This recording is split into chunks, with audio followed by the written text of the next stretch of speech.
ये रहा एमजेपीआरयू का क्वेश्चन, ठीक है, 7.5 मार्क्स में। तो ध्यान से देखिएगा कैसे इसको आप हैंडल करते हैं एग्जाम में, कैसे आप अगर ये फिर से रिपीट हो जाता है तो आप किस टाइप से इसको हैंडल करोगे।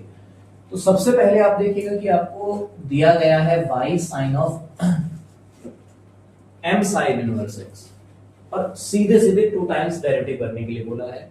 तो इतना पार्ट इसका जो था वो 7.5 नंबर में आया हुआ था। अब नेक्स्ट टाइम जब एग्जाम होगा हो सकता है 25 नंबर में इसको डाल दे या 15 नंबर में डाल दे, तो साथ में ये इसका भी वैल्यू आपसे पूछ सकता है। इसका मतलब क्या है कि y का nth डेरिवेटिव एट 0 कैलकुलेट करना है। तो पहले इसका फर्स्ट पार्ट देखते हैं, फर्स्ट पार्ट को कैसे किया जाना है।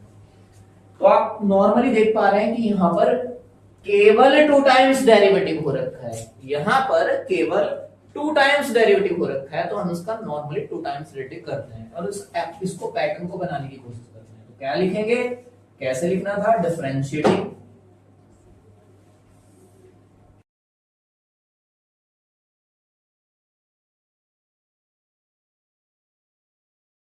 x के रेस्पेक्ट में दोनों साइड डिफरेंशिएट करेंगे तो y का डेरिवेटिव हो जाएगा y1 और suppose it is x, chain rule से डेरिवेटिव करेंगे तो suppose it is x, sine का कितना बनेगा, तो साइन x का होता है cos ऑफ x, बट ये तो x नहीं है, तो जो x नहीं था उसका डेरिवेटिव आप करके मल्टीप्लाई में रखेंगे। कैसे, मतलब you have to differentiate the term this one m sin inverse x। Once again I repeat, पहले आपने क्या करना है, आउटर फंक्शन का डेरिवेटिव करना है, इसको x मान के डेरिवेटिव करेंगे। तो sin x का कितना होता है, cos x, but it is not x, it is m sin inverse x, then you have to differentiate it and put into multiplication. So y1 cos of m sin inverse x. What is the derivative of this? m constant है तो m तो बाहर आ जाएगा और sine inverse x का derivative कितना होता है, 1 upon root 1 minus x square. Good, तो m upon root 1 minus x square, क्योंकि m कांस्टेंट है बाहर। अब जो प्रूफ करके लाना है उसको लुक एट करिएगा, उसमें कहीं भी आपको स्क्वायर रूट नहीं दिखाई दे रहा है, साइन कॉस भी नहीं है, तो कहीं ना कहीं इसको यहां से रिमूव करना पड़ेगा। तो ऐसा करते हैं, जो अपॉन वाली टर्म है इसको इधर लेके आ जाते हैं, root 1 minus x square y1 is equals to cos of m sine inverse x, और जो m था वो स्टार्टिंग में। So hope all of you understood. इसमें नॉर्मली क्या करा, पहले तो डेरिवेटिव कर लिया, साइन का सीधे कॉस हो गया और ये x नहीं था तो इसलिए इसका डेरिवेटिव करके मल्टीप्लाई में रख दिया, अपॉन वाली टर्म्स को मल्टीप्लाई में किया, जो कांस्टेंट था वो स्टार्टिंग में लिख दिया। ऐसा सब क्यों कर रहे हैं, क्योंकि हमें जो प्रूफ करके लाना है उसमें कहीं भी रेशनल टर्म्स नहीं दिखाई दे रही है, सीधे सीधे एक्सप्रेशंस है, अलजेब्रिक एक्सप्रेशन। तो हमने क्या किया, इसको रूट को हटाने के लिए भी दोनों साइड स्क्वायर कर देते हैं। तो on squaring both these terms, जब दोनों साइड स्क्वायर करेंगे देखिएगा इससे रूट हट जाएगा, 1 minus x square you will get, here it will be y1 square, और यहां पर कितना होगा, m स्क्वायर कॉस स्क्वायर। ध्यान रखना ये पूरा एंगल के प्लेस पर आ रहा है, इसका स्क्वायर नहीं होगा, कॉस का स्क्वायर होगा, फंक्शन का, आउटर फंक्शन का स्क्वायर होगा, और आउटर फंक्शन कौन है साइंस में, कॉस है, तो कॉस का स्क्वायर होगा, और इनसाइड में जो लिखा है वो एज इट इज हम पेस्ट कर देंगे। जैसा कि हम लोग जानते हैं, कितना जानते हैं कि sine square theta plus cos square theta ये कितना होता है, 1 होता है। तो अगर मैं यहां से कॉस स्क्वायर थीटा की वैल्यू निकालूं तो वो कितना आ जाएगी, 1 माइनस साइन स्क्वायर थीटा। तो ये फार्मूला मैं इसमें इतनी टर्म के लिए यूज कर रहा हूं, सपोज इट इज थीटा, तो क्या होगी, इसको क्या लिखा जाएगा, m square 1 minus sine square और ये पूरा जो थीटा के प्लेस पर है m साइन इनवर्स x। कैसे हुआ, क्लियर हो गया ना? सीधे सीधे cos का जो वैल्यू है 1 माइनस साइन स्क्वायर थीटा होगा, इसलिए इसको 1 माइनस साइन स्क्वायर और थीटा के प्लेस पर ये प्लेस कर दिया। जो लेफ्ट साइड में चल रहा था उसको एज इट इज प्लेस कर दिया y minus. If you focus, ये क्या है, जो इक्वेशन नंबर फर्स्ट में y का जो एक्सप्रेशन रखा हुआ था वही से में, तो इसको फिर से हम क्या लिख सकते हैं, y का चूंकि स्क्वायर है तो कितना हो जाएगा y स्क्वायर, y1 स्क्वायर और m square 1 minus.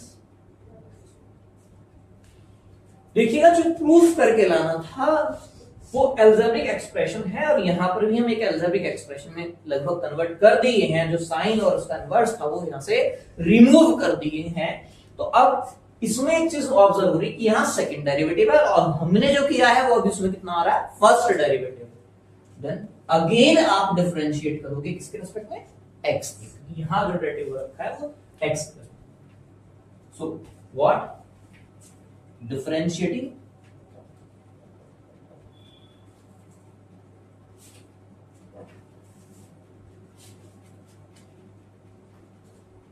with respect to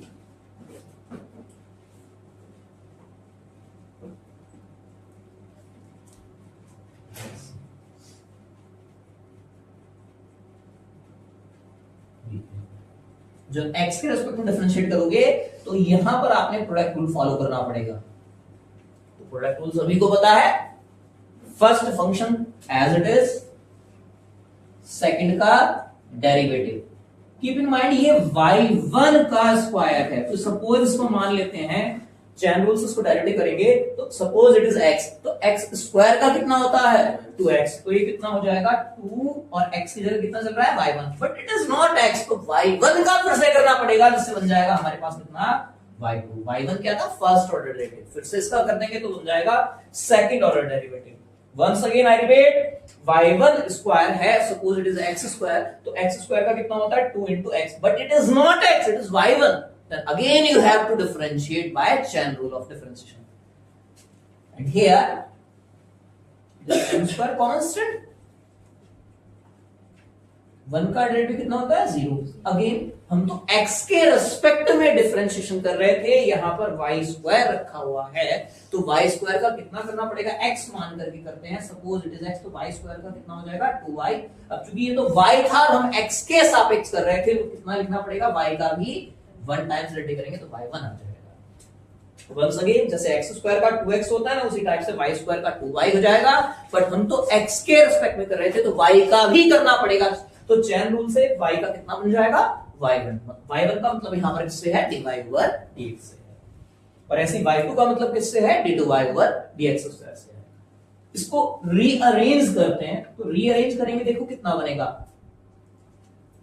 1 minus x square, यहां पे 2y1, y2 को ऐसे रख लेता हूं, और यहां पर देखिएगा कितना माइनस, ये इधर लाके प्लस कर लीजिएगा, 2 m स्क्वायर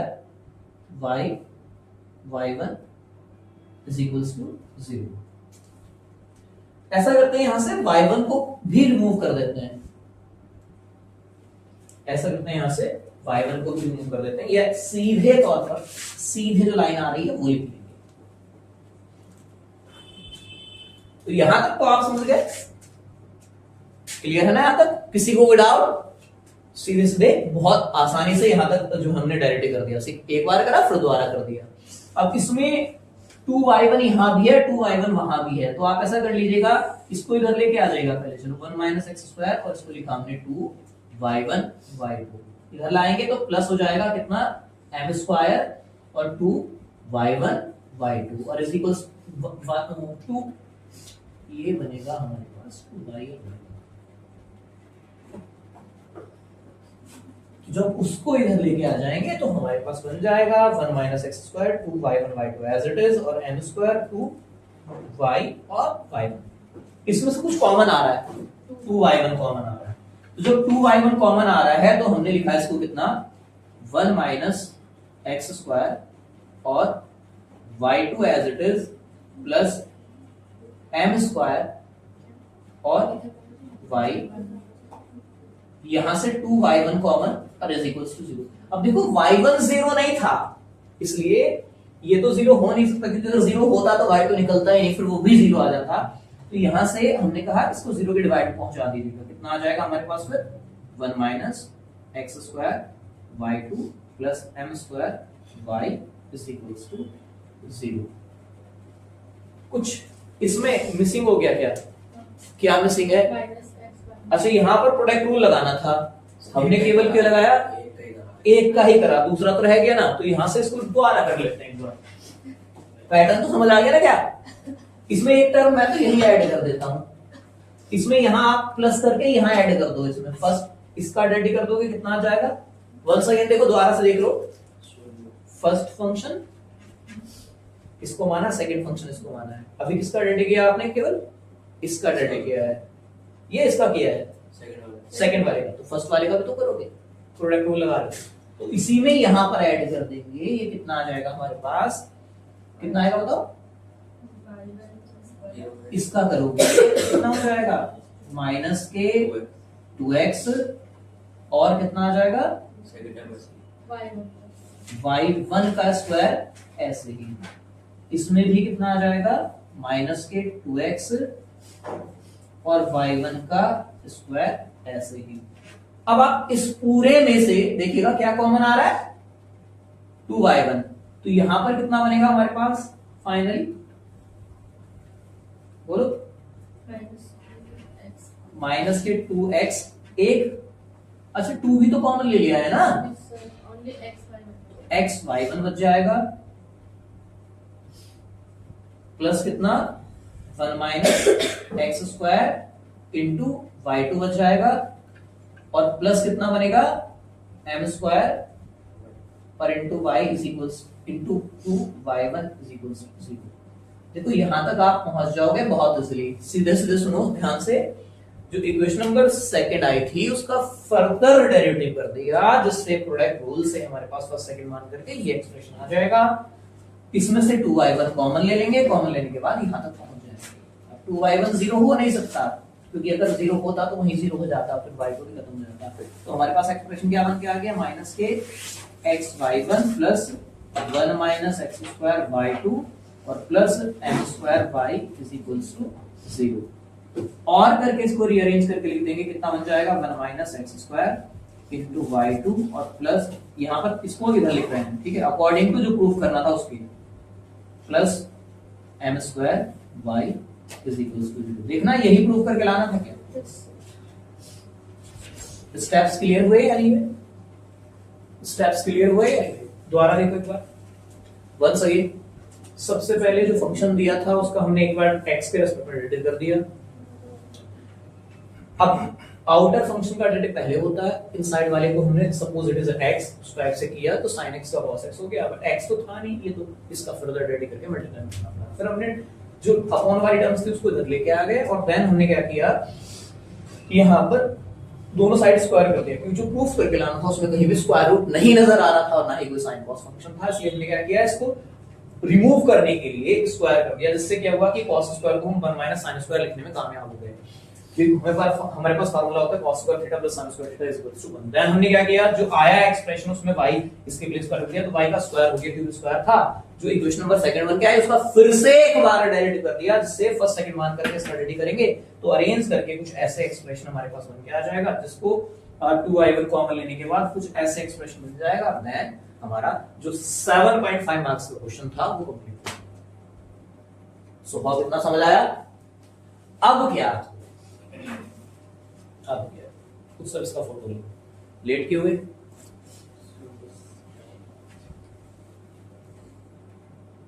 वीडियो चल रहा है ना?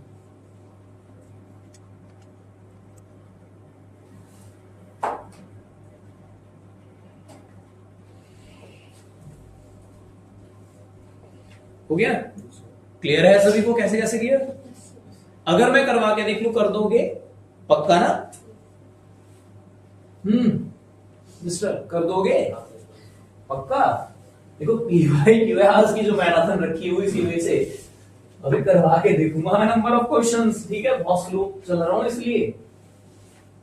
देखो इतना पार्ट अगर आता है तो 7.5 में आ जाता है। बात ये है कि इससे आगे की बात करें, क्योंकि अब क्वेश्चन का जो पैटर्न है जैसे कि आप जानते हो एमजेपीआर में बदल दिया है। पैटर्न क्या बना दिया है, 2, 15 और 25। तो अब 25 में इतना सा तो नहीं दिया जा सकता है, वरना तो ये क्या लप्पू सा क्वेश्चन हो जाएगा, झींगू सा इसका एक्सप्रेशन है, ये आंसर आ जाएगा। बट 25 में अगर बनाना है तो क्या किया जाएगा, फिर साथ में पार्ट जोड़ा जाएगा कि find the value of nth derivative yn at 0। इसको इक्वेशन नंबर कौन सा मार्क करोगे, 3। Equation number 3। तो मैंने फाइनली जो ऑब्टेन कर ली है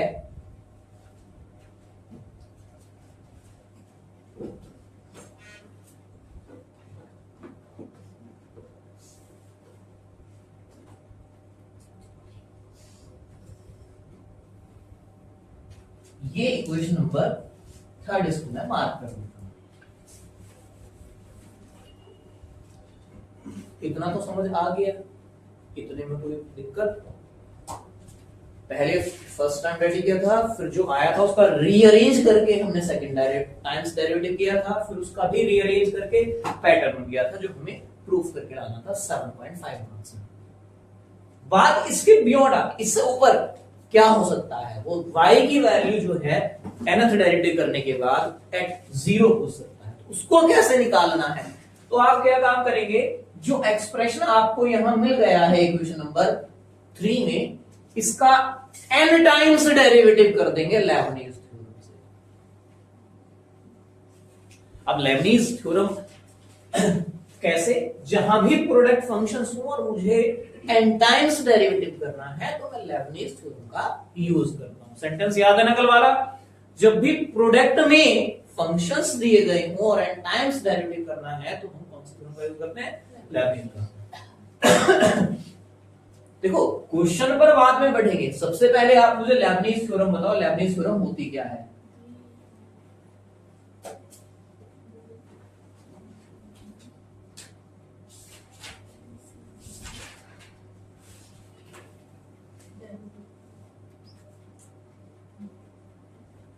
n टाइम्स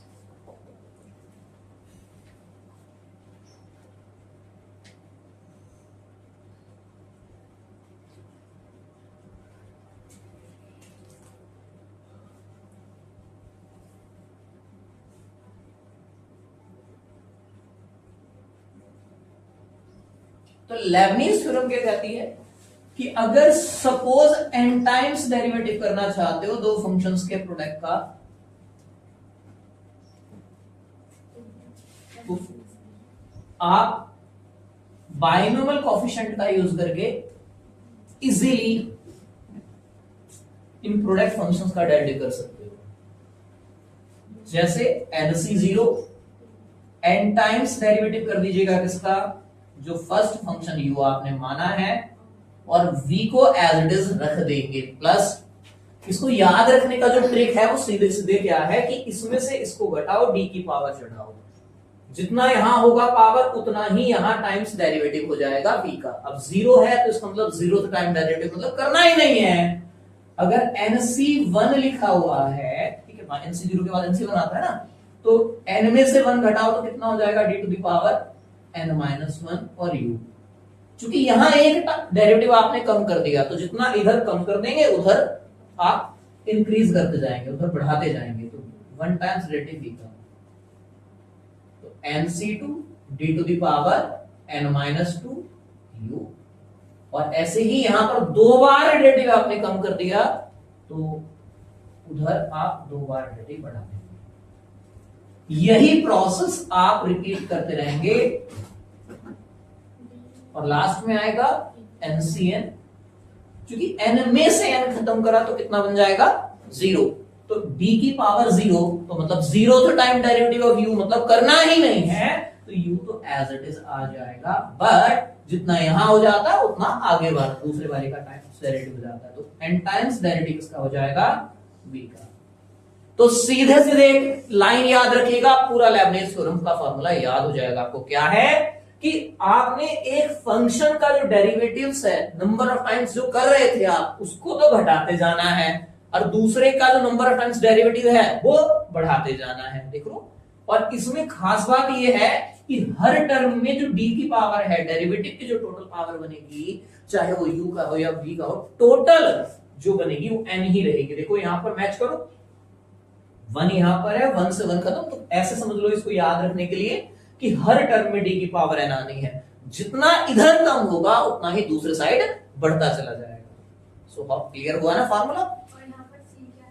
सी यहां पर ये जो बाइनोमियल कोएफिशिएंट को रिप्रेजेंट कर रहा है, बाइनोमियल कोएफिशिएंट में इनकी भी वैल्यूज मैं बता देता हूं। ये तो लेबनीज रूल हुआ फॉर nth टाइम डेरिवेटिव किसका, प्रोडक्ट फंक्शंस का। कब लगाना है लेबनीज को, जब दो फंक्शंस प्रोडक्ट में दिए गए हों और आप उसका n टाइम्स डेरिवेटिव करना चाहते हो, तो ऐसे वाले केस में आपने क्या करना होता है, लेबनीज थ्योरम को फॉलो करना होता है। यहां पर जो बाइनोमियल कोएफिशिएंट है, बेसिक बाइनोमियल कोएफिशिएंट, इनकी वैल्यूज आप वैसे तो 11th क्लास में पढ़ते हो, द्विपद प्रमेय आप यूपी बोर्ड वाले जानते हो, और सीबीएसई वाले बाइनोमियल थ्योरम। तो NC0 का वैल्यू कितना होता है, वहां पर आपको पढ़ाया जाता है कि वैल्यू होता है इसका 1। NC1 का वैल्यू कितना होता है, n, जिसको याद नहीं है लिख लीजिएगा।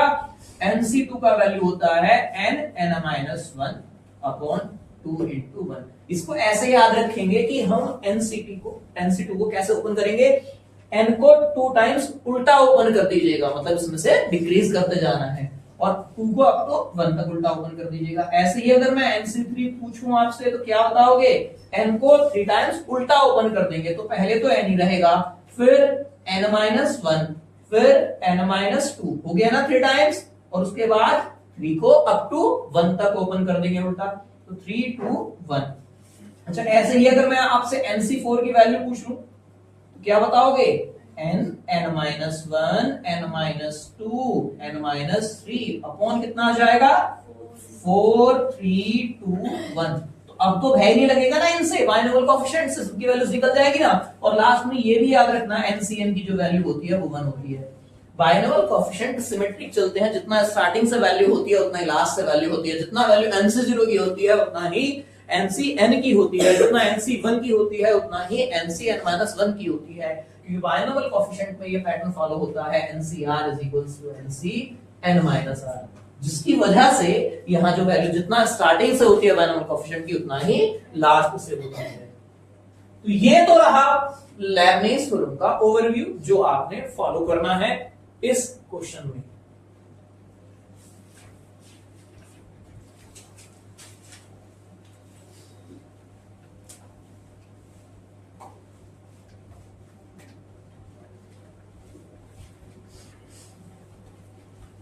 चलिए अब हम आते हैं इस क्वेश्चन पर वापस।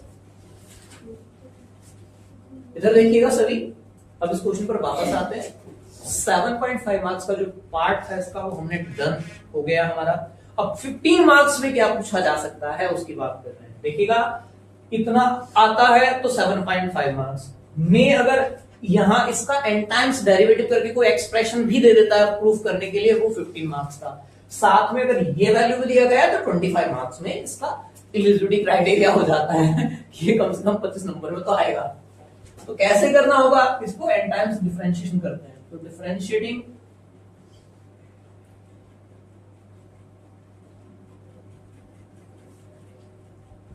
both the sides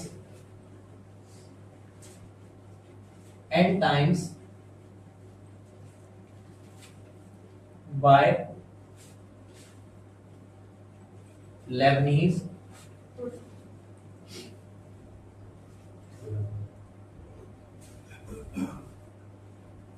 we have, देखिएगा कितना n टाइम्स डेरिवेटिव कर रहे हैं तो d की पावर n लिख दिया। इसका मतलब क्या है, डेरिवेटिव करना है, d for derivative n times. अब हमें पता है ना एडिशन और सब्ट्रैक्शन में डेरिवेटिव अलग अलग हो जाता है। जोड़ और घटा में जो अवकलन की प्रक्रिया है तो उसमें डिफरेंशियल कोएफिशिएंट जो है जब कर रहे होते हैं तो जोड़ घटा में डेरिवेटिव्स को इनसाइड ले जाते हैं। तो यहां पर हमने वही किया, 1 - x² into y2 minus n times derivative किसका xy1 plus n times derivative किसका m square y is equals to 0। अब आप थोड़ा ध्यान से देखिएगा, यहां पर आपको दो फंक्शंस मिले हैं, प्रोडक्ट में मिले हैं और उनका n टाइम्स डेरिवेटिव करना है। तो अभी कुछ सेकंड्स पहले हमने देखा था कि अगर n टाइम्स डेरिवेटिव करना हो दो फंक्शंस के प्रोडक्ट का तो कौन सी थ्योरम यूज करते हैं, लेबनीज। लेकिन लेबनीज में फिर एक क्वेश्चन अराइज होता है, किसको u माना जाए किसको v माना जाए। यहां आपके पास दो फंक्शन आ रहे हैं, एक तो 1 माइनस एक्स स्क्वायर है और दूसरा y2 है। इसका डेरिवेटिव बताओ उसका, जिसका जीरो हो जाएगा। देखिएगा वैसे तो आप किसी को भी कर मान के कर सकते हैं, लेकिन क्वेश्चन को अगर आप जल्दी बाइंड करना चाहते हैं, जल्दी उसको एंड करना चाहते हैं, तो तरीका ये होता है जिसका डेरिवेटिव जल्द ही जीरो हो जाए, जल्द ही वैनिश हो जाए, उसको हम सेकंड फंक्शन मान लिया करते हैं। रहेगा ना याद। अब देखो y2 है, उसको सेकंड मानना फायदेमंद रहा क्या। अच्छा y2 का y3 हो जाएगा, y3 का y4 हो जाएगा, y4 का y5 हो जाएगा।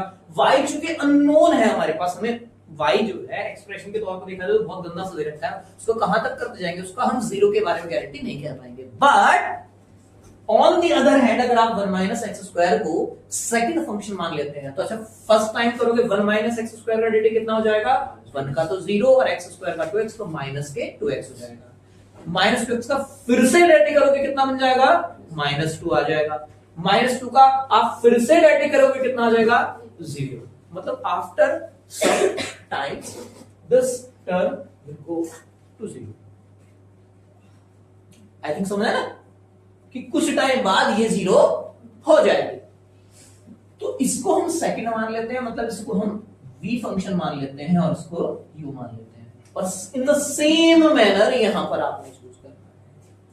तो किसको u माना जाए किसको v माना जाए, vx। हम x को तो v मान लेंगे और इसको u मान लेंगे। यहां तो प्रोडक्ट फंक्शन का जो फॉर्मूला है क्या वो यूज करने की जरूरत है नहीं। क्यों, क्योंकि m स्क्वायर कांस्टेंट है और डेरिवेटिव से कांस्टेंट बाहर आ जाता है और फंक्शन का जो डेरिवेटिव हो जाता है। प्रोडक्ट रूल लेबनीज थ्योरम में कब अप्लाई करते हैं हम लोग, बोलो, जब दो फंक्शंस का प्रोडक्ट दिया गया हो। यहां अगर अप्लाई करेंगे भी तो कुछ नहीं मिलने वाला है, तो सीधे सीधे यहां तो डेरिवेटिव हो जाने वाला है। लेबनीज के बिना ही डेरिवेटिव हो जाएगा क्योंकि कांस्टेंट है, उसे बाहर लेने के प्रोडक्ट फंक्शन बनेगा ही नहीं। जो प्रोडक्ट फंक्शन ही नहीं बनेगा तो लेबनीज लगाना क्यों, समझे कि नहीं समझे। यहां पर आप देखिएगा इस एक्सप्रेशन को थोड़ा ध्यान से देखिएगा क्योंकि बहुत बड़ा ओपन होने वाला है। इसी स्टेप में ज्यादातर 99% बच्चे इसी स्टेप में गलती करते हैं, आपने नहीं करना है, इस बात का ध्यान रखें। कैसे, पहले लिखेंगे हम लोग NC0 और n में से 0 घटाओ कितना बना, सीधे फार्मूले के अकॉर्डिंग n टाइम्स डेरिवेटिव और किसको y2 को लिखेंगे, फिर 1 minus x square as it is plus NC1 n minus 1 times derivative किसका, y2 का। चूंकि यहां एक बार डेरिवेटिव कम कर दिया है पहले के कंपैरिजन में, तो आप इसको क्या करेंगे, एक बार डेरिवेटिव दूसरे का बना देंगे, यानी कि किसका 1 minus x square. Then NC2 b n minus 2 y2। यहां आपने 2 बार डेरिवेटिव कम कर दिया है, तो अगले जो टर्म है उसका आप 2 बार डेरिवेटिव बढ़ा देंगे। अगर हम नेक्स्ट टर्म लिखते हैं तो इसका ओवरव्यू लेते हैं। देखो क्या आएगा, NC3 हो जाएगा, d to the power n minus 3 हो जाएगा, y2 हो जाएगा और यहां 3 टाइम्स डेरिवेटिव d की क्यूब और 1 minus x square.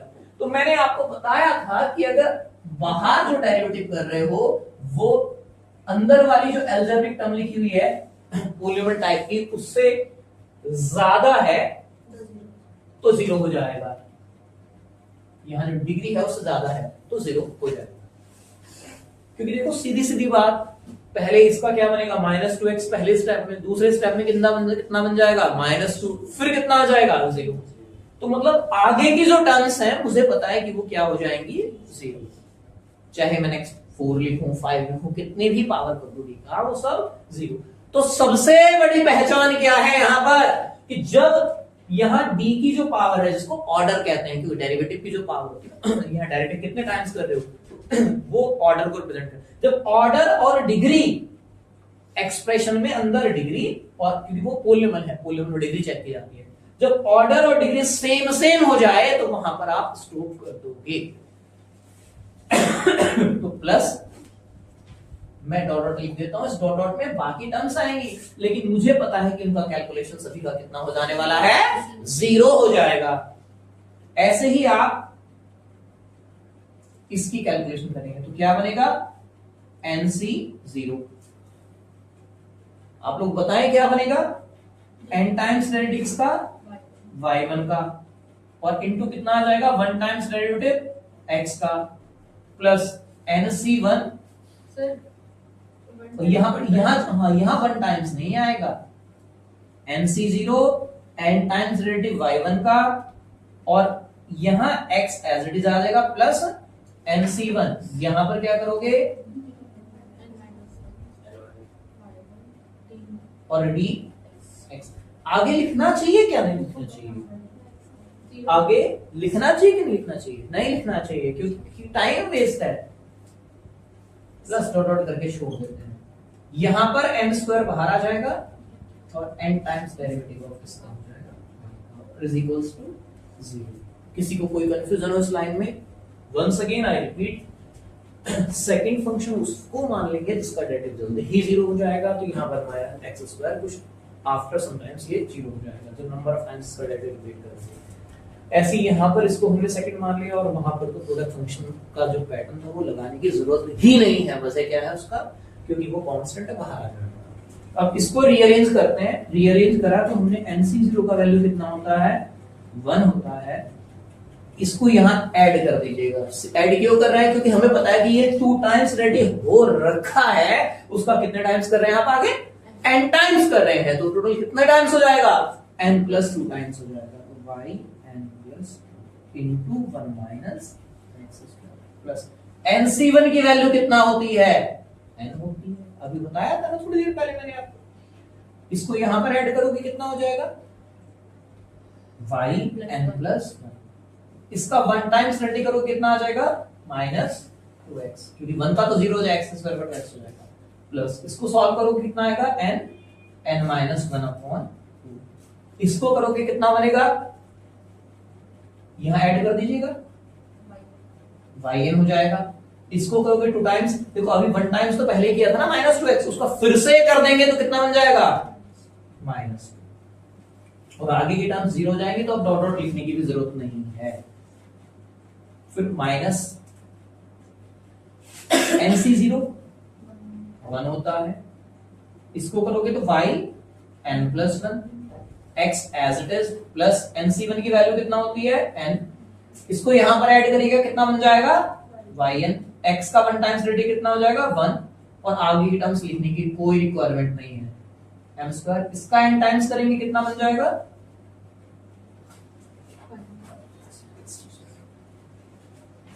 Now try to arrange these terms, तो क्या ऑप्टेन होने वाला है 1 माइनस x²। अच्छा yn+2 वाली टर्म्स कहीं और है क्या किसी भी स्टेप पे, नहीं, ये तो सिंगल टाइम्स है, लेकिन ये वाला जो टर्म है ये अदर जगह अवेलेबल है, जैसे यहां पर भी अवेलेबल है, और कहीं है क्या, तो इन दोनों टर्म्स को एक साथ हम मर्ज करके लिख देते हैं, तो ये यहां से कितना बन जाएगा हमारे पास -2nx y n+1, और यहां से कितना बनेगा -xy n+1, इस 2 से ये 2 कैंसिल आउट कर देंगे। यहां पर आप देखिएगा क्या क्या मिलने वाला है, इसका n का इनसाइड मल्टीप्लाई कर देते हैं, ये चलो फर्स्ट टाइम ऐसे ही लिख लेते हैं, आगे कर लेंगे नेक्स्ट स्टेप में। तो यहां से इतना बन जाएगा, ये minus N N minus one as it is और Y N as it is. फिर यहां से हमें वाई एन मिलेगा क्या? हाँ, यहां पर है माइनस एन वाई, यहां से माइनस होगा, इससे आ जाएगा ना, और प्लस कितना बनेगा? M square is equals to 0। इसको भी थोड़ा अरेंज कर दीजिएगा, तो 1 minus x square y n plus 2, इसमें से क्या कॉमन आ सकता है? देखो माइनस तो आ ही सकता है, एक्स भी आ ही जाएगा, और वाई एन प्लस वो भी 2 टाइम्स है तो वो भी आ जाएगा, तो कितना बनेगा इनसाइड? देखो जब आप इसमें से x कॉमन निकाल लेंगे, वाई एन प्लस 1 कॉमन निकाल लेंगे, माइनस कॉमन निकाल देंगे, तो यहां पर कितना बचेगा? एक तो 2n और वहां पर 1 बच जाएगा, तो 2n प्लस 1। अच्छा यहां पर देखिएगा, अगर आप इसमें से वाई एन कॉमन निकाल दें तो ये माइनस के एन स्क्वायर प्लस के एन, क्योंकि माइनस वन प्लस हो जाएगा, माइनस एन और प्लस के एम स्क्वायर और into y n is equals to 0 हो जाएगा। इससे ये खत्म। तो फाइनली हमने यहां एक एक्सप्रेशन बना दिया 2n plus 1 x y n plus 1 plus, इसको रीअरेंज कर लीजिएगा, m square minus n square.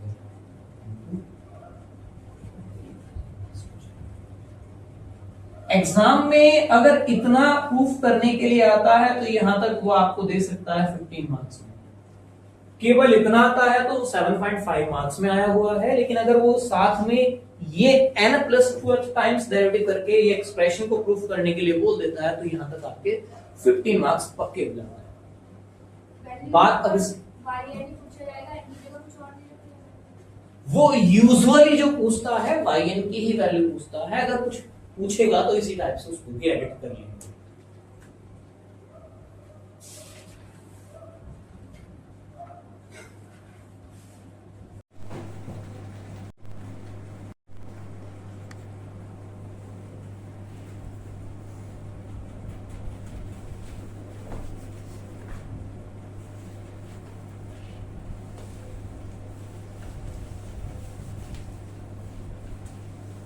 आज आप पढ़ने नहीं आए हो, आज आप मार्क्स पक्के करने आए हो। कितना पूछा जाएगा? 7.5 में, कितना पूछा जाएगा? 15 में, और अगर ये डाल दिया साथ में तो हो जाएंगे 25 नंबर तय। तो फाइनल जो एक्सप्रेशन हमारे पास आया था, अभी तक इक्वेशंस कितनी हो गई थी हमारी पिछले लेक्चर में? तो इसको हम 4th इक्वेशन मार्क कर लेते हैं, 1 minus x square y n plus minus 12 plus 1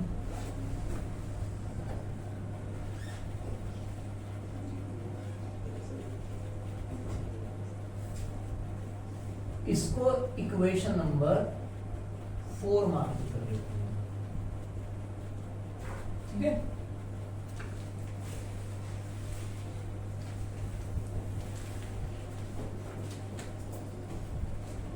इतना 15 नंबर में पूछ लिया जाता है।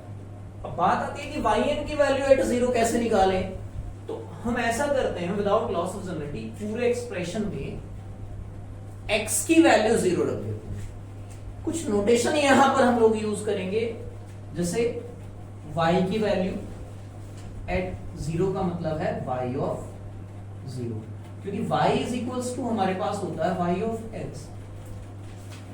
तो इसी से y की वैल्यू एट 0 हम लिखेंगे y at x is equals to 0। ऐसे ही एक नोटेशन आएगा y1 एट 0, इसका मतलब क्या होगा? जो y1 y का जो डेरिवेटिव बनेगा y1 इसका मतलब होगा यहाँ पर y1x, और y1x का मतलब होगा dy ओवर dx, और यहाँ वेरिएबल कौन चल रहा होगा? x। तो x की जगह कितना रखेंगे हम लोग? 0, तो यहाँ पर इसका मतलब ये हो जाएगा। ऐसे ही अगर मैं बात करूं y2 एट 0, इसका मतलब क्या होगा? जो y का 2 टाइम्स डेरिवेटिव हो रखा है उसमें 0 डाला गया होगा। और इसी पैटर्न से अगर हम पूछें तो yn में एट 0 का मतलब हो जाएगा yn एट 0, मतलब y का n टाइम्स रेडी करने के बाद उसमें x की जगह 0 डाला गया। तो ये नोटेशन कुछ हम लोग यूज करने वाले हैं। तो मैंने कहा इक्वेशन नंबर 4 जो हमारे पास ऑब्टेन हो गई है, इस इक्वेशन में मैं x की जगह 0 पुट कर देता हूं। Putting x is equals to 0 in equation 4 तो x की जगह 0 पुट करेंगे तो कितना आ जाएगा, यहां से देखो 1 माइनस 0, और y भी तो फंक्शन ऑफ x था, तो y का जो डेरिवेटिव्स होंगे वो भी x के फंक्शन होंगे, तो इसका भी वैल्यू एट 0 माइनस, जब x की जगह यहां 0 डालोगे तो 0 इंटू ये पूरा एक्सप्रेशन ही क्या हो जाएगा 0 plus m square minus n square, और y की वैल्यू किस पर आएगी एट 0 इज इक्वल्स टू, मतलब y का जो nth डेरिवेटिव उसकी वैल्यू एट 0। ये सब क्यों किया, क्योंकि ये निकालना था। तो अब हम ऐसा करते हैं, इस एक्सप्रेशन में ये जो क्वांटिटी है इसको उठा करके उधर लेके जाते हैं। देखो कितना बन जाएगा yn plus 2 at 0 is equals to, जब ये उधर जाएगा तो जो पॉजिटिव क्वांटिटी है वो नेगेटिव हो जाएगी, नेगेटिव वाली पॉजिटिव हो जाएगी, तो क्या लिखूंगा इसको मैं उल्टा लिखूंगा n square minus n square और yn एट 0। क्लियर हुआ ना, जो पॉजिटिव है वो नेगेटिव है, जो नेगेटिव है वो पॉजिटिव हो गया। ये कुछ इक्वेशन नंबर सपोज मेरे पास 5 बन गया, ये तो एक रिकर्सिव रिलेशन बन के आ गया। एक रेकरेंस रिलेशन होते हैं ना, जैसे लगातार वाले टर्म्स जो होते हैं उनके बीच में रिलेशन, तो अब ये रेकरेंस रिलेशन जैसा कुछ बन के आ गया, बट मुझे तो yn चाहिए एट 0। यहां yn अगर देखें भी तो इधर की साइड से आप देखो तो yn प्लस 2 के पदों में आ रहा है, मतलब इसका कुछ अपना न्यूमेरिकल वैल्यू एग्जैक्टली हमें नहीं यहां एक्सप्रेशन के तौर पर मिल रहा है, ये दूसरों के टर्म्स में आ रहा है। तो इसलिए क्या करते हैं, फर्दर इसको सिंप्लीफाई करेंगे। कैसे करेंगे, देखो ध्यान से, यहां पूरे एक्सप्रेशन में n की जगह n-2 रिप्लेस कर दोगे। मैंने कहा replacing n by n-2 in equation 5। ऐसा क्यों कर रहे हैं कि मुझे yn बनाना है, और अभी कितना निकल कर रहा है yn प्लस 2। इसको मैंने कहा n की जगह जब n-2 रखोगे तो 2 से 2 खत्म हो जाएगा ना, आप समझ पा रहे हैं इस बात को। n की जगह जब n-2 रखोगे 2 से 2 खत्म हो जाएगा, तो क्या बनेगा यहाँ पे yn at 0 is equals to, n की जगह n-2 रखेगा तो n-2 का होल स्क्वायर हो गया और माइनस n स्क्वायर। यहां से कितना बनेगा y n-2, सर वो m square minus n square कौन सा ये एक्चुअल में जब आप इसको इक्वलिटी के पार लेके जाओगे तो क्या होगा, साइन चेंजेस हो जाएंगे ना, जो पॉजिटिव है वो नेगेटिव हो जाएगा, वो नेगेटिव है तो पॉजिटिव हो जाएगा। क्लियर हो रहा है ना, दैट इज वाई ये यही बनेगा। अभी भी देखो yn निकला तो सही, बट ये yn-2 के पदों में आ रहा है, बट हमें तो एक्सप्लिसिटली चाहिए। एक्सप्लिसिट इसकी वैल्यू कुछ नहीं निकल आ पा रही है, अब भी एक रेकरेंस रिलेशन की फॉर्म में रखा हुआ है। हमने कहा अगेन प्रोसेस को रिपीट करते हैं।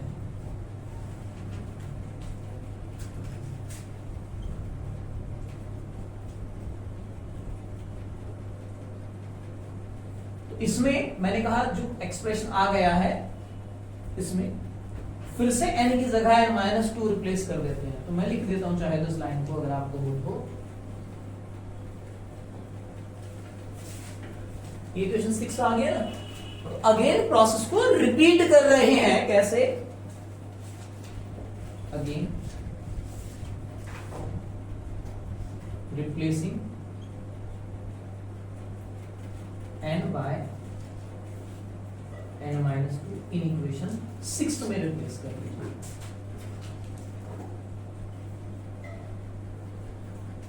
देखो कितना आएगा, y n-2 at 0 is equal to, यहां से कितना आ जाएगा n-, जब n की जगह n-2 रखोगे तो कितना हो जाएगा ये n-4 to the whole power 2 m square, और ये कितना आएगा, या n की जगह n-2 रखिएगा तो n-4 एट 0। ये इक्वेशन हो गया हमारे पास। चूंकि हमें किसका वैल्यू निकालना है, सोचो यहां पर किसका वैल्यू निकालना चाहते हैं, y का निकालना चाहते हैं ना, nth डेरिवेटिव एट 0। तो वो तो यहां लगभग आ गया था, बट वो रिकर्सिव रिलेशन में आ रहा था। ऐसा करते हैं, इसको हाईलाइट करके अगर मैं यहां इसकी वैल्यू डाल दूं तो शायद ये निकल जाए। तो मैंने कहा इसको उठा करके यहां रख देते हैं, यहां से इक्वेशन 7 से इसकी वैल्यू उठा करके यहां पुट कर देता है। तो देखो कैसे लिखेंगे इसको, यूजिंग इक्वेशन 7 इन इक्वेशन 6। क्योंकि मेरा जो पर्पस है वो क्या है, y n निकालना एट 0, यानी कि y का nth डेरिवेटिव की वैल्यू एट 0 कितना आएगा वो निकालना। तो मैंने कहा इतना ठीक है, n माइनस 2 का स्क्वायर माइनस के m स्क्वायर, ये तो एज इट इज आ जाएगा। लेकिन जब ये वैल्यू यहां पेस्ट करोगे, देखो कितना बन के आएगा, n माइनस 4 का whole square minus m square into y n minus 4। फिर से वही केस, फिर से वही रेकरेंस रिलेशन। ठीक है, तो हम क्या काम करेंगे, इस प्रोसेस को अगर रिपीट करते जाएं, जैसे मैंने वहां पर y n माइनस 2 की वैल्यू रखी, y n माइनस 4 के पदों में आ गया। ऐसे ही अगर मैं यहां पर इस प्रोसेस को रिपीट कर दूं, y n माइनस 4 की भी वैल्यू कहीं से निकाल करके अगर रख दूं, तो ऐसे करते करते करते अगर वहां से एक मुझे एक्सप्लिसिट कोई वैल्यू मिल पाए तो ठीक है, y n निकल चुका होगा। तो अब ये लाइन हम लैंग्वेज में लिखते हैं,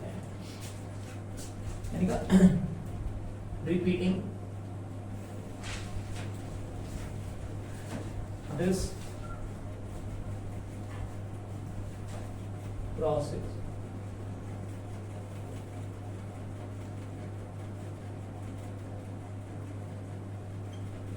ठीक है। जब इस प्रोसेस को रिपीट करेंगे तो कुछ केसेस हमारे पास बन के आएंगे। If it is done, I should erase or done.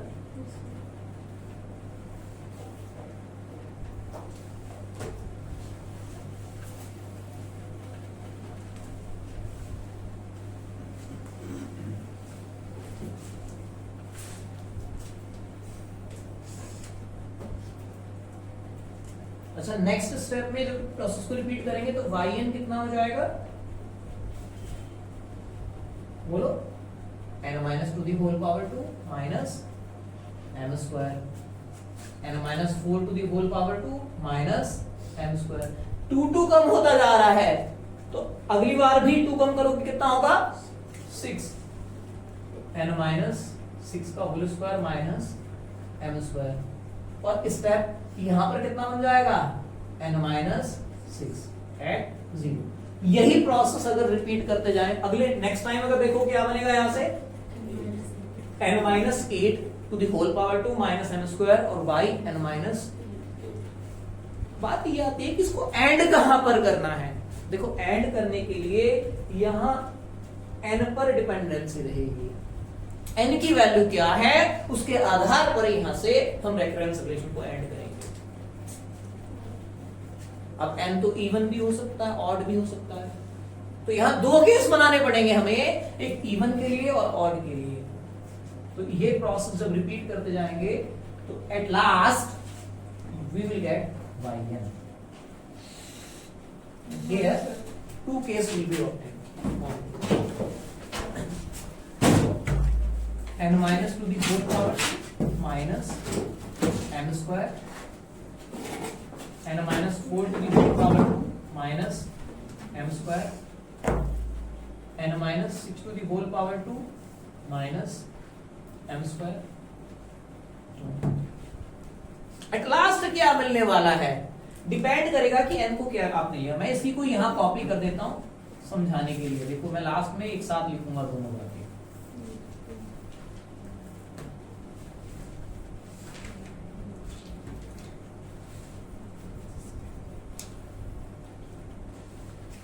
यहां डिपेंड करेगा लास्ट में जो ये टर्म है। देखो एक चीज ऑब्जर्व करते हैं, जो यहां पर लिखा हुआ इसे यहां पर लिखा होगा, जो यहां आ रहा है वही सेम यहां आएगा।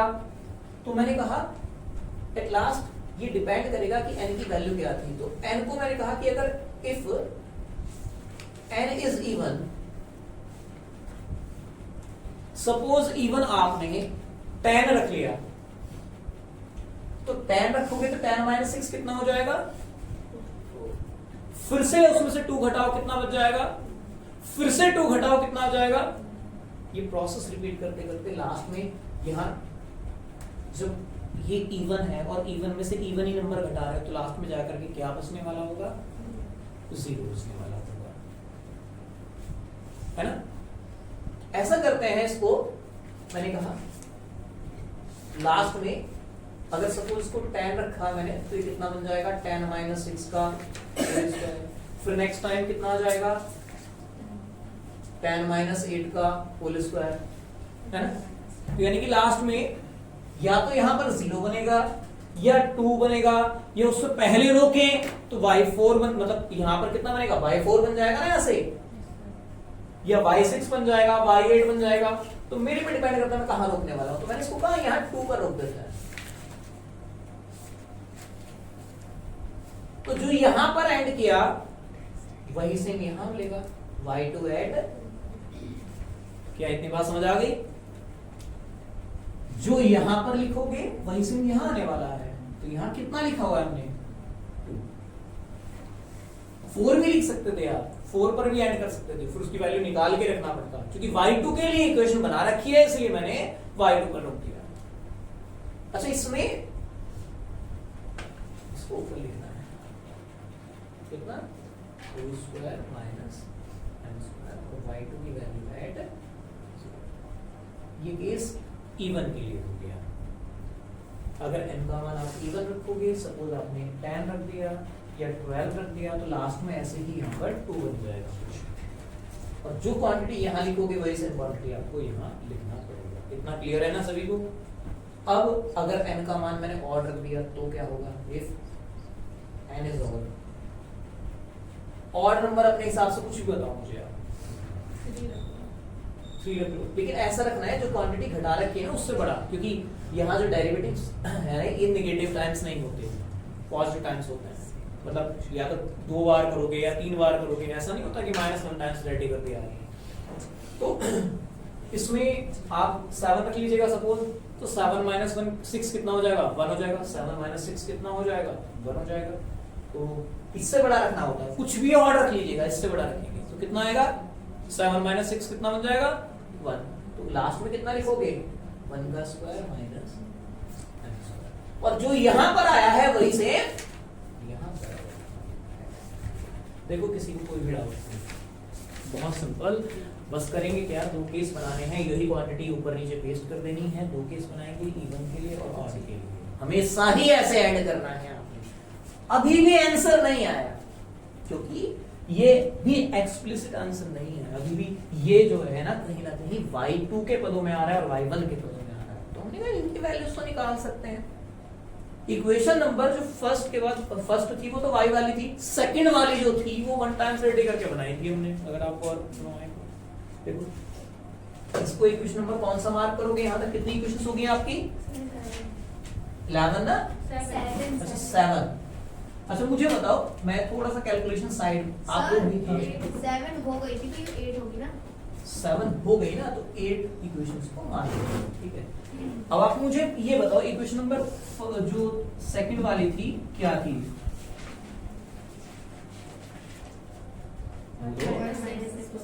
1 minus x square y1 square is equals to m square 1 minus 5। ये थी इक्वेशन नंबर हमारे पास जो हमने सेकंड बार की थी। तो अगर इसमें x को मैं 0 पुट कर देता हूं तो कितना आ जाएगा 1 माइनस 0 y1 स्क्वायर की वैल्यू एट 0, और यहां पर m स्क्वायर और y की वैल्यू एट 0, है ना।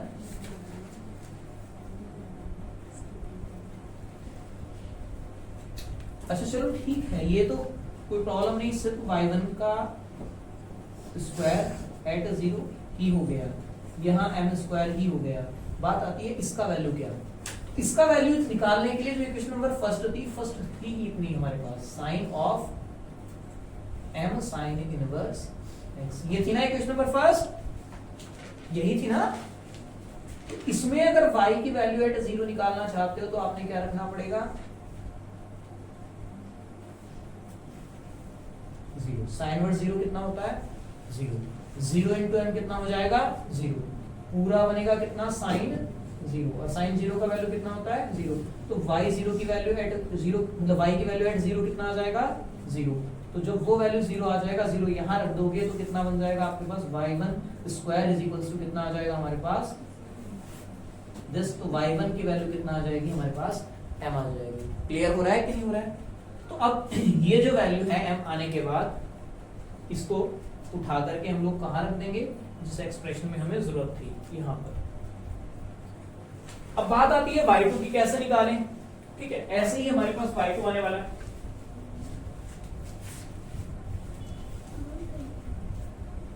क्लियर है ना?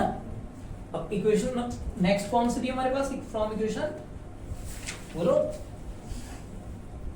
आप कौन सी?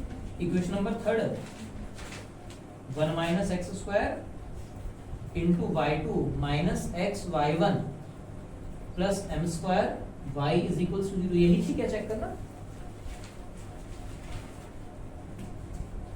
चेक करो एक बार, क्योंकि मैं तो इरेज कर दी थी मैं। तो x स्क्वायर y2 था plus x y1 plus y। उससे नेक्स्ट वाली, उससे नेक्स्ट तो उसके बाद तो ये वाली। ये प्रूफ करके लाना था, ये तो ये लिखा हुआ बोर्ड पर, ये बनाई थी ना इक्वेशन, ठीक है। यही थी ना 3rd।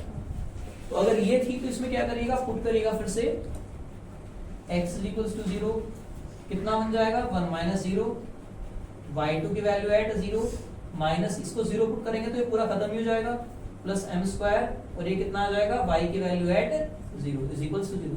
अच्छा, y2 की वैल्यू एट 0, ये तो यही बच जाएगा, माइनस ये y एट 0 अभी निकाला था, ऊपर कितना है, 0, तो ये भी 0 हो जाएगा। तो y2 एट 0 कितना बनेगा, 0। और ये वैल्यूज उठा करके इक्वेशन नंबर 8 में आप यूज कर लीजिएगा। शुड आई रेज,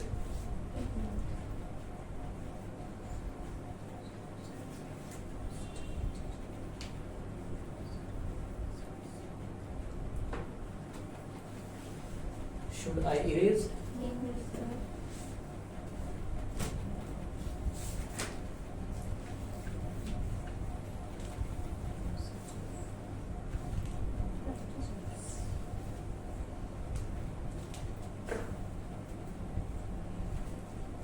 मैंने कहा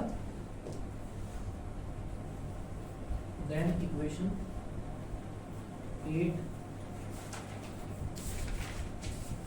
reduces to yn at 0 अगर आप निकालना चाहते हो तो yn at 0 क्या आ जाएगा हमारे पास, कुछ कितना,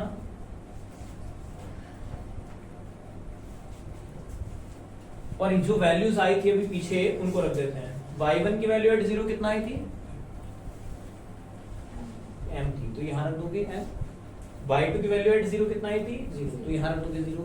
तो जब आप यहां पर 0 रखोगे तो ये 0 इंटू ये पूरा एक्सप्रेशन कितना हो जाएगा, 0। तो ये पूरा रिड्यूस किसमें हो जाएगा, 0।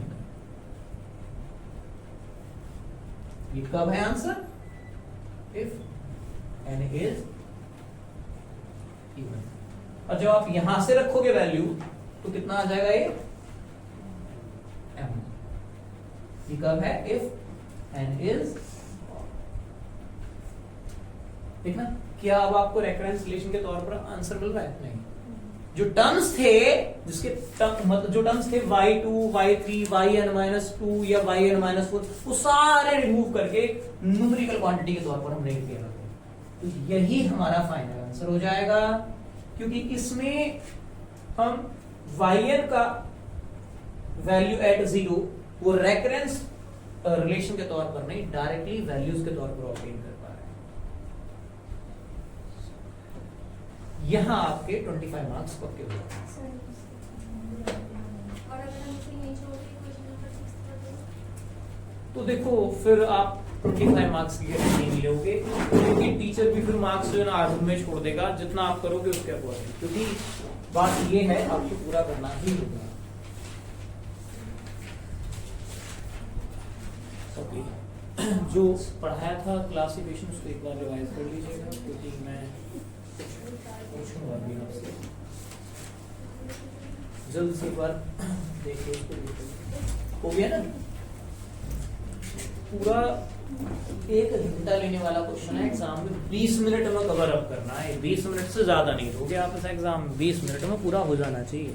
अब मैं क्वेश्चन पूछ रहा हूँ, PYQ है, आप उसे करके दिखाओ अभी के जाओगे नहीं आज बिल्कुल भी, क्योंकि मैराथन का मतलब ही ये होता है कि आज सीख के जाना है, जिंदा एग्जाम के लिए मार्क्स पक्के करके जाने हैं, ठीक है? तो ये PYQ मैंने आपको कराया, नेक्स्ट PYQ आप मुझे कर तो भूख लग रही है। भूख भी लगेगी, प्यास भी लगेगी, लेकिन कुछ नहीं बोलना सर। तब तक लगे रहना है जब तक लहू का एक भी कतरा आपके गर्म है। फिर जो आएगा उसका, कुछ लोगों के तो टेस्ट के नाम पे तबीयत खराब हो जाती है। ये बताओ उसमें जो क्वेश्चंस थे वो हो गए थे सारे या पेंडिंग है? हाँ, जो असाइनमेंट चल रही थी MSQ जनरल टॉवेर वाले आगे में पढ़ाता हूँ मैं, क्योंकि बीच में गैप